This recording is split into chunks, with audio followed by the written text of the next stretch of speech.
Rachel, my wife, had always been outgoing and loved being the center of attention. At first, it seemed harmless, and I didn't mind.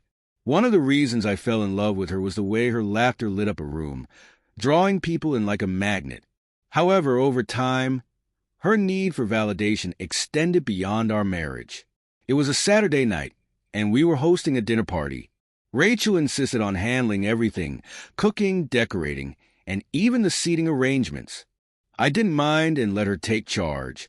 We invited close friends and a few of her co-workers, including Derek, a cocky and arrogant man who oozed self-confidence. I never liked him, but Rachel insisted he was harmless. The evening started off well. While I was in the kitchen refilling glasses, I overheard Rachel talking to her best friend, Emily. They were tucked in a corner, and Rachel's voice dropped to a conspiratorial whisper. What she said next hit me like a brick. Have you seen Derek? Rachel said, her voice filled with pride and giddiness.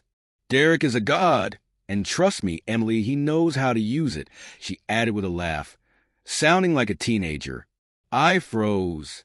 My hands went numb, and my heart started racing. Emily's sharp intake of breath confirmed I hadn't misheard. Rachel, are you serious? What about James? Emily asked in a hushed but alarmed tone. Oh, please, Rachel replied dismissively. James is lovely, but he's predictable and boring. Derek is something else. And he's huge. She let the sentence trail off, but the implication cut through me like a knife. My wife, the woman I'd spent 10 years building a life with, was boasting about her affair in our home during a party I helped host. It was humiliating, but I forced myself to think clearly. Instead of confronting her that night, I put the wine bottle down and returned to the party, pretending everything was fine. Over the next week, I became consumed with finding the truth. I checked phone records, emails, and anything else I could access. My worst fears were confirmed. Explicit messages, photos, and even plans to meet during her work breaks.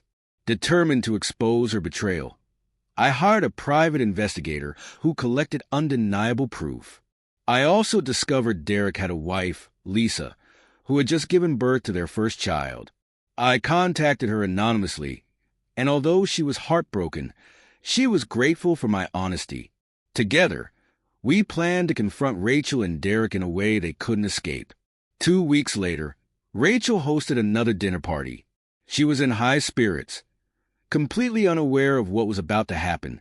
Derek arrived with his usual smugness, and it took all my self-control not to confront him immediately. Halfway through the evening, I tapped my glass to get everyone's attention. The room fell silent, and Rachel looked at me with a curious smile, likely expecting a sweet gesture. Rachel has always been the light of my life. I began, but I recently discovered she's been sharing that light with someone else. Confusion filled the room. Rachel's smile faltered, and she let out a nervous laugh. James, what are you talking about? She asked. I ignored her and connected my laptop to the TV. As I hit play, a slideshow of explicit messages and photos between Rachel and Derek appeared on the screen.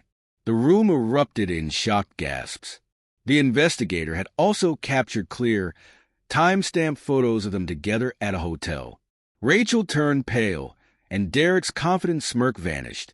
Lisa, who I had invited to the party, stood up and confronted Derek. You betrayed me and our family for her, she yelled, pointing at Rachel, who was now in tears. Rachel tried to plead with me. James, please, let's talk about this privately, she begged. I shook my head. You humiliated me without hesitation. Now you can face the consequences in front of everyone. She collapsed into a chair, covering her face with her hands, as the room descended into chaos. Over the following days, Rachel tried everything to win me back, pleading, crying, even blaming me for not being exciting enough. But I was done. I filed for divorce, and after dividing our assets, I made sure everyone knew the truth. Rachel lost friends, respect, and the life we had built together. Derek didn't fare much better. Lisa divorced him, and the scandal destroyed his career. As for me, I'm moving forward. It hasn't been easy, but I found a strange sense of peace knowing I stood up for myself. While Rachel and Derek deal with the fallout of their choices, I'm focused on building a better life without them.